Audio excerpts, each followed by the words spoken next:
Malayo na ang narating pagdating sa katagumpayan ng pamahalaan laban sa mga teroristang komunistang grupong CPP-NPA sa bundok man o maging sa highly urbanized areas.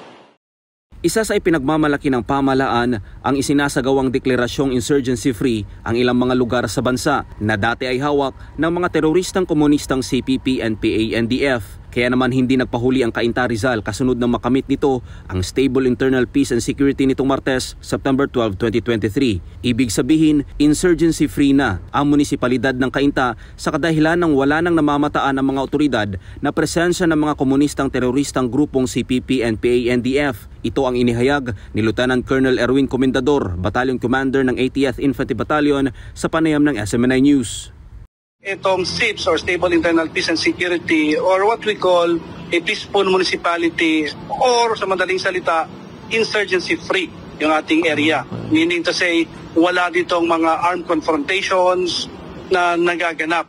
Aniya, magmula nang maipatupad ng pamahalaan ang Executive Order No. 70 ay unti-unting nabuwag ang mga organisasyon ng makakaliwang grupo sa Cainta Rizal. Sa ating pag-evaluate, ang kagandahan po with the implementation of the EO70, dahan-dahan na itong naibuwag yung kanilang mga na-organisa. Yung mga taong kanilang na-recruit ay talagang umaayaw na rin dito sa kilos dito sa ating CPP-NPA o dito sa wide area operations. Sa ngayon, target ng 80th IB katuwang ang kapulisan at ang pamahalaang panlalawigan ng Rizal at iba't ibang ahensya na maideklarang insurgency-free ang buong lalawigan. Sa ngayon kasi sinabi ni Lieutenant Colonel Comendador na sa lalawigan ng Rizal, 9 na bayan pa lang ang naidedeklara na insurgency-free municipality at patuloy pa ang kanilang ginagawang validation sa ibang bayan at syudad. Sa huli, bagamat idineklara na bilang insurgency-free ang bayan ng Cainta, sinabi ni Lieutenant Colonel Comendador na patuloy pa rin ang kanilang mga gagawing information campaign sa iba't ibang lugar sa lalawigan ng Rizal. Kung titingnan natin, kahit highly urbanized na isang area, hindi siya nagiging excuse sa mga recruitment.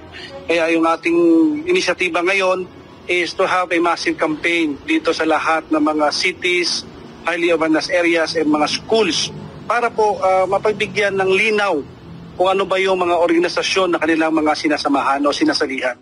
Matatandaan na mas pinalawak pa ngayon ng mga kasunduluhan ng 80th Infantry Battalion ang security awareness nito sa mga paaralan laban sa maling ideolohiya ng CPP-NPA-NDF. Ang magandang balitang yan ay hindi lang sa bayan ng Cainta dahil maging sa iba't ibang panig ng bansa ay may kanya-kanyang kwento ng katagumpayan laban sa mga teroristang komunistang CPP-NPA-NDF. Para sa Diyos at sa Pilipinas, kumahal, Almar Forzuelo, SMNI News.